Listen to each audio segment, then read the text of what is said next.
Estamos hablando de cómo los ciudadanos podemos participar para incluir en las actividades productivas y en todas las etapas de la vida a las personas con discapacidad. Hoy hemos invitado a una organización de la sociedad civil que tiene más de 25 años trabajando en garantizar que las instalaciones, que las calles, que el transporte público tengan los elementos mínimos necesarios para que sean accesibles a las condiciones físicas que hoy sufren las personas con discapacidad. Y para ello hemos invitado a Laura Bermejo, que es la directora de Libre Acceso. Laura, buenas noches, gracias por acompañarnos. Gracias, Tulio, gracias por la invitación y también pues gracias por incluir estos temas tan importantes como es el tema de las personas con discapacidad. Laura, para iniciar nuestra conversación me gustaría preguntarte, ¿qué es para ti ser un buen ciudadano? Un buen ciudadano es cumplir las obligaciones y también los derechos que se te ponen como sociedad. El vigilar también el que tengas valores, el principios, pero para mí es llevarlos a cabo. De nada te sirve tener una buena educación si no se plasma en tu trabajo, en la familia, en las actividades que haces, simplemente hasta en el manejar, ¿no? Muchas veces dicen, soy un buen ciudadano adentro de la casa o soy un buen ciudadano en la oficina. Ser un buen ciudadano es en todas las actividades de tu vida diaria representar una honestidad, un principio, valores, todo lo que te hace como una buena persona. Lo asociaría en ese sentido. Me gustaría preguntarte, ¿cómo nace Libre Acceso? ¿Cuáles son las principales acciones que lleva a cabo durante estos años que ha venido trabajando? ¿Qué nos puedes platicar? Nosotros como Libre Acceso nacemos por la falta de cumplimiento de los derechos de las personas con discapacidad. Si hoy en día vemos problemas en las calles, como ya lo mencionaban en el sondeo, ¿no? Con las personas que hacían la encuesta, ¿no? ¿Qué falta con el transporte? ¿Qué falta con las banquetas? ¿Qué falta con las escuelas? Ustedes también lo mencionaban. Regrésate 25 años atrás. ¿Qué tal estaba el tema de los derechos de las personas con discapacidad? Podían llegar a un centro comercial, podían llegar a una escuela. Hoy en día ya se habla de las personas con discapacidad. Antes se pensaba que solo iban al hospital y regresaban a sus casas, o que eran una persona que no tenía derecho a salir, que era el mal de la familia, ¿no? Y lo escondían, o al contrario, tú decir que tenías una discapacidad o que alguien usaba una silla de ruedas, lo escondían. Como Libre Acceso nosotros nacemos por la necesidad social en la búsqueda de que las personas con discapacidad puedan incluirse en una vida diaria, eliminando barreras arquitectónicas, después culturales, sociales, que la persona con discapacidad se pueda integrar a la sociedad de manera efectiva. Laura, y en ese sentido, en el trabajo que han venido desarrollando en los últimos años, ¿cómo puedes tú contrastar el proceso de inclusión social, que lo que significa es eso, que estas personas puedan incorporarse naturalmente como tú y como yo a la vida laboral, que pueden incorporarse naturalmente a la vida social y que de tal forma como lo platicábamos Alfonso y yo previo a esta entrevista, que las veamos como personas con los mismos derechos, con las mismas posibilidades y con las mismas oportunidades que tú y yo tenemos? Insisto mucho, es el estigma social. Cómo se ve a una persona con discapacidad por lo que nos han inculcado desde la infancia, los medios de televisión, las campañas, en el sentido de tú ves a alguien con silla de ruedas y piensas que necesita ayuda, pero no te piensas tú en esas sillas de ruedas, en el sentido de a ti te gustaría que te empujaran cuando tú quieres llegar de manera independiente a un lugar porque tienes la capacidad de hacerlo. ¿Te gustaría que te dejaran todo el día en tu casa o te dejaran ejercer un trabajo? Porque ¿qué pasa con estas personas que tienen una discapacidad derivada de un accidente? Son arquitectos, son abogados, tienen el nivel intelectual y la formación profesional. La única diferencia es que se desplazan en silla de ruedas. Pueden seguir ejerciendo su derecho laboral. ¿Qué pasa? Cuando llegas a un lugar y no cuentas con las características de accesibilidad, lo segregan. Y también la sociedad son mucho a segregar, en el sentido de que lo ves y en el que te da miedo, en el que no sabes cómo reaccionar. Las personas con discapacidad somos personas, solo que se desplazan de manera diferente, ven las características de una persona con discapacidad intelectual o síndrome de Down y de manera natural, ay, mira, ese niño está enfermo. No, son personas que en sus rasgos físicos e intelectuales son diferentes. Tú y yo somos diferentes de manera natural. ¿Quién es igual a otro? Ninguno lo somos. Las personas con discapacidad van en ese énfasis, que nuestras diferencias no nos separen, al contrario, que explotemos estas diferencias para que las personas con discapacidad puedan incluirse de manera natural en la sociedad. En este programa hemos enfatizado mucho que uno de los principales o el principal problema que enfrenta nuestro país es la desigualdad y la pobreza. Y siempre hemos dicho y hemos pensado con la Asociación de la Sociedad Civil cómo podemos contribuir a generar oportunidades para los diferentes grupos de la población. Me gustaría centrarme en qué oportunidades podemos generar los ciudadanos junto con otros actores para las personas con discapacidad. Lo básico sería, yo en mi ámbito de trabajo, en mi ámbito educativo, en mi ámbito cualquiera que este sea, ¿cómo puedo eliminar las barreras para una persona con discapacidad? Lo primero es pensar que puede entrar a mi centro de trabajo y no como la persona que contesta el teléfono, porque como no se va a mover del lugar del escritorio, son buenísimos para contestar el teléfono las personas con silla de ruedas. Avancemos a proyectos tan interesantes y que han dado muy buenos resultados. ¿Quién de ustedes no ha viajado recientemente en el aeropuerto? Y al momento de recibirte tu ticket de vuelo y tu identificación, te recibe una persona con silla de ruedas, tiene la capacidad de hacerlo, tiene la posibilidad de desplazarse con mucho mayor rapidez, a lo mejor que la mayoría de nosotros, por los trayectos tan amplios que hay en el aeropuerto, gana un trabajo y también, gana un salario y se desarrolla profesionalmente como cualquier otra persona. Pero son tasas también de pensar cuántas personas con discapacidad tienen, y ya lo mencionabas tú al inicio del programa, esta capacidad de poder entrar a una escuela. ¿Cuántas escuelas son accesibles para una persona con discapacidad visual, auditiva, motriz? Las hay más con adecuaciones físicas, pero ¿quién se ha puesto a pensar en una persona sorda en un sistema educativo regular? Los mandan muchas veces a escuelas especiales, pero no por la capacidad intelectual, sino por las barreras que como sociedad ponemos en el sentido de decir, es que es muy difícil que yo me adapte al alumno. Mejor el alumno manda a un sistema educativo especial. Los alumnos con o sin discapacidad tienen derecho a un sistema regular.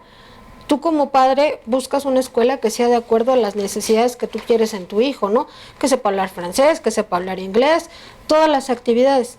Muchas veces las personas con discapacidad tienen que segregarlas o se segregan en el sentido de que tú si tienes un hijo con discapacidad, primero vas a pensar si la escuela es accesible, si los maestros van a estar capacitados para recibirlo, si van a contar con lectores de pantalla para las personas con discapacidad visual, si vas a poder llevar un intérprete de lengua de señas.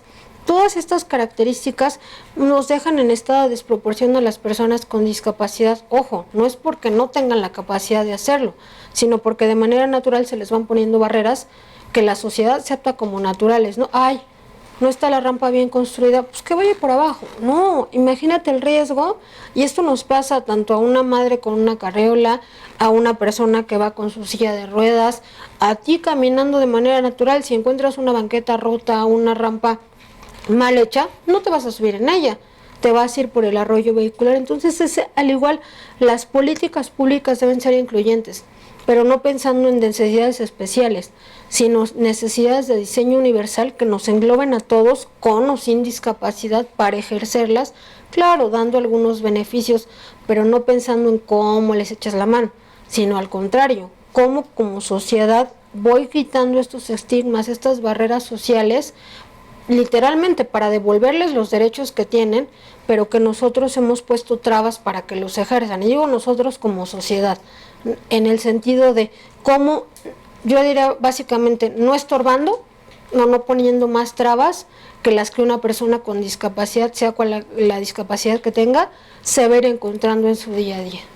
Hablabas ahorita de que en el modelo educativo, en la práctica, hay escuelas que sí incorporan dentro de los procesos de aprendizaje y los métodos pedagógicos algunos elementos para poder atender las necesidades que tienen algunas personas con discapacidad. ¿Cómo ha evolucionado esto en las escuelas públicas, por ejemplo? En las escuelas públicas ha avanzado y conozco de buenos proyectos como los que se hacen con el INIFED, al menos en lo básico, que es una infraestructura accesible.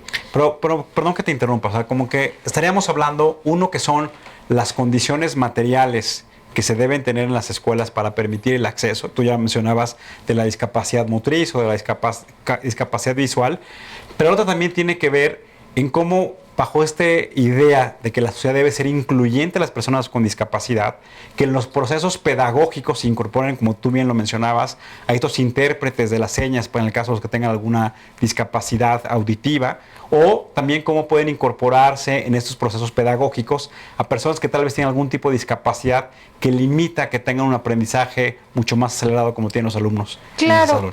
De acuerdo al tipo de discapacidad, es la necesidad de adecuación o de accesibilidad que vas a necesitar. Si es una persona con discapacidad motriz, va a ocupar apoyos en arquitectura, en infraestructura. ¿A qué me refiero? Baños accesibles, salones con puertas para que pueda pasar la persona con silla de ruedas, cajones de estacionamiento, banquetas a nivel, que si la escuela pública tiene uno o más niveles, pero no tiene elevador, ajustes administrativos de que el alumno pueda tener su salón en planta baja y no se aplique lo cargamos 3 o 4 niveles. Imagínate, tiene 15 materias, tener que andar deambulando en una escuela que no cuenta con las facilidades. Lo ideal sería colocar y pensar en escuelas donde puedas llegar a todos los niveles con un elevador, con una plataforma. Esto para las personas con discapacidad motriz. Si eres una persona sorda, necesitarás lo que se llama accesibilidad administrativa, en el sentido de que los profesores, igual si la persona es escolarizada, te puede leer los labios, una comunicación visual directa, donde la persona sorda pueda leer tus labios, puede escucharte mucho mejor, o en el caso, si ya sabe lengua de señas, contar con intérpretes, pero que sepan señas, ¿no? Porque todos en la vida diaria, pues hacemos las señas con las que queremos interpretar, ¿no? Pero finalmente alguien sordo necesita señas. Es un idioma, está regulado a nivel internacional, así como hablamos nosotros español. Hay una lengua de señas mexicanas para que las personas sordas se puedan comunicar con imágenes, con señas que representan una palabra. En estos casos, para una persona con discapacidad visual se puede ocupar lo más básico y lo antiguo, que es el sistema Braille. Pero hoy en día, con la tecnología que tenemos, yo los invito a que cualquiera de nosotros tomemos nuestro celular, busques y tiene apoyos de accesibilidad. Pasa lo mismo con las personas con discapacidad visual. Los lectores de pantalla, los JAWS, los instalas en tu computadora y todo lo que nosotros vemos en la pantalla, un parlante o una voz de la computadora nos va leyendo un programa, nos va leyendo todo. ¿Qué pasa? El alumno con discapacidad, ahora también ya se firmó un tratado en donde se permite, con autorización del autor, poder reproducir las copias de libros, de textos. Esto facilitaría mucho también una vida profesional activa. ¿Cuántos libros no te dejan leer en la escuela? ¿Cuántos sistemas son accesibles? O sea, va pensando en la necesidad de la persona de acuerdo a sus ajustes. Pero también, ¿qué pasa con un alumno que tiene una discapacidad intelectual? Los ajustes de aprendizaje no es porque sea tonto, van a ser diferentes o diversos y tiene que ser un sistema de acuerdo a la necesidad del alumno para que pueda llegar a ser profesionista. Hoy en día hay muchos profesionistas con síndrome de Down o con otro tipo de discapacidades, que el intelecto es ir adecuando las necesidades del sistema educativo para que este alumno se pueda desarrollar, porque tienen la capacidad de hacerlo, encontrar un trabajo, casarse, vivir de manera independiente. Eso es lo que buscan las personas con discapacidad, que su día a día se pueda llevar de la forma cotidiana, alejando esto de lo que es normal y anormal, porque ninguno de nosotros lo somos, pero que así, al igual que nosotros, puede ir al cine, al centro comercial, a la escuela, al trabajo, que todas las actividades las desarrolle de manera natural. Perdón que insiste tanto en el modelo educativo, porque pienso que ahí es donde está la razón de todo esto. Y, por ejemplo, a mí, yo que tengo 3 hijas pequeñas, me gustaría que mis hijas convivieran permanentemente con personas que tienen algún tipo de discapacidad, porque eso los hace sensibles y les permite que realmente, dentro de la cultura que ellas van desarrollando, pues incluyan con ese tipo de personas. Y eso me parece que es uno de los objetivos que debemos tener nosotros como padres de familia. ¿Hay algún indicador, alguna meta que establezca los programas de educación pública en donde digan, por tantas escuelas debemos tener, o en tales bibliotecas, tantos libros para las personas con discapacidad visual, o de cierto número de profesores que vamos a atender a la educación pública, tantos deben estar capacitados y adiestrados para atender a ese tipo de discapacidades? No, lamentablemente ni siquiera hay una estadística exacta de cuántas personas hay con discapacidad de acuerdo a cada tipo. Si tú buscas y preguntas en la SEP cuántos alumnos con discapacidad existen en los niveles básicos o superiores, te aseguro que no van a poderte dar la cifra exacta. ¿Cuántos inmuebles accesibles hay? Se hicieron en anteriores administraciones algunos censos o estadísticas, pero certeros como tal no los hay. Lo que acabas de mencionar es el punto toral y ojalá todos los padres pensáramos en esa idea de cómo para tus hijos, los que ya tenemos alguna edad, pues te va a costar mucho más trabajo romper estas barreras o estos estigmas sociales. Pero si tú a tu hijo de 5, 10, 15 años le vas educando para que la discapacidad sea un proceso natural, ¿qué pasa? Va a estar acostumbrado a convivir con una persona indígena sin discriminarlo, va a estar acostumbrado a ver el respeto y la equidad entre hombres y mujeres, a ver una persona con discapacidad como su compañero, no como el niño enfermo que la mamá le dice no te acerques porque está enfermito, no, cosa que es totalmente errónea. Eso es lo que nosotros también mucho promovemos en el sentido de a tus hijos enséñales desde un sistema de casa, desde un sistema educativo, que la discapacidad sea algo natural para ellos. Mencionabas que tu suegra, ¿no?, tiene una discapacidad. ¿Qué pasa? Para tus hijos, de manera natural en el subconsciente, saben que para llegar a un lugar con su abuela se necesita que los espacios sean accesibles, que puedan llegar, que a lo mejor caminen más despacito con tu abuela, pero no es algo que tú lo vas a enseñar, no es como llegar y decir, a ver, 2 más 2 van a ser tal, no.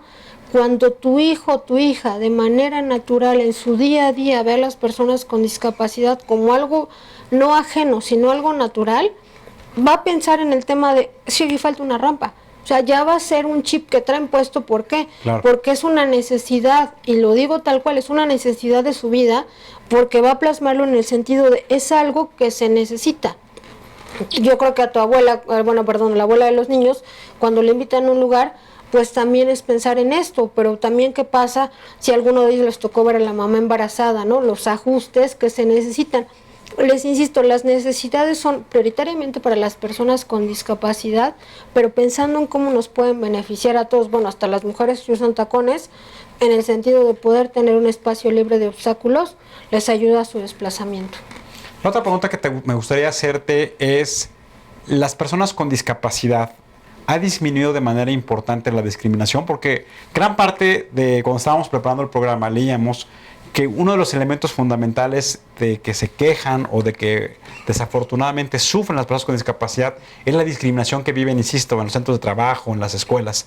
¿Ha habido políticas, ha habido programas que reduzcan esta discriminación?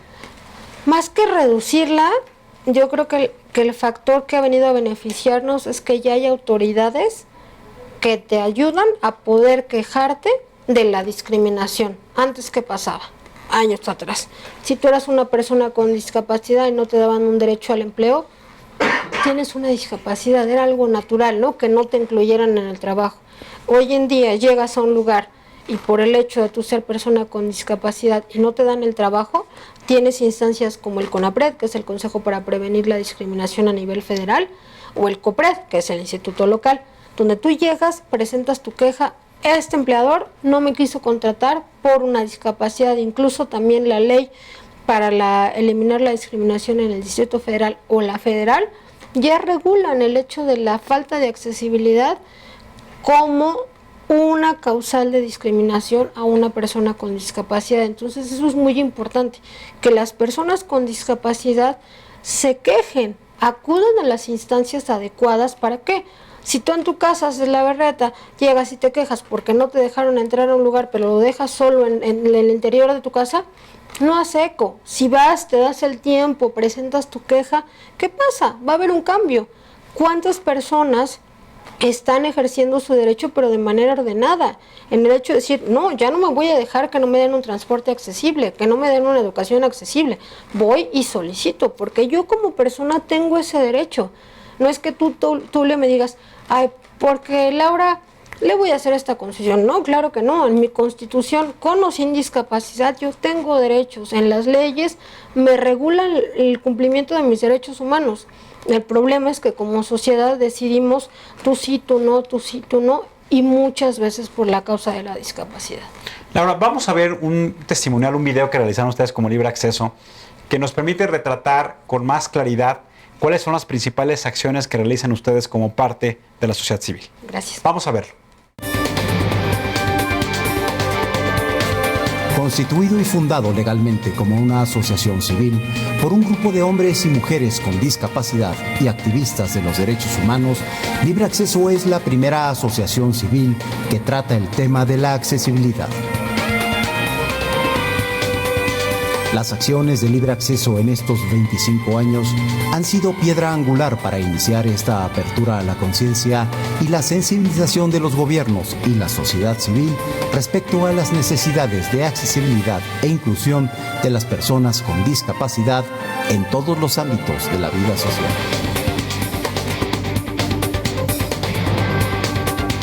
Hemos sido los principales impulsores del tema de la accesibilidad e inclusión, no solamente en el Distrito Federal, sino que esta cada vez más extendida realidad se ha difundido hacia las entidades federativas y ya contamos con representaciones de libre acceso en distintos estados de la República. Desde su creación, Libre Acceso ha logrado crear una red de comunicación constante para trabajar de manera conjunta con los distintos gobiernos, federal, estatales y de la Ciudad de México. Mantenemos vínculos permanentes con la Asamblea Legislativa, las cámaras de senadores y diputados y con diversas organizaciones no gubernamentales.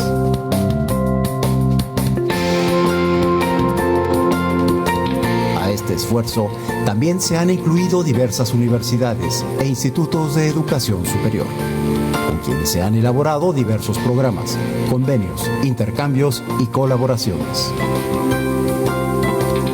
Libre Acceso ha realizado evaluaciones de accesibilidad en más de 1,000 inmuebles, como edificios públicos, centros educativos, culturales, recreativos y sistemas de transporte público, entre muchos otros. Hoy, después de 25 años, seguimos trabajando para lograr la inclusión total de las personas con discapacidad, no solo al medio físico, sino también a todos los ámbitos de la vida social. Gracias a nuestros fundadores.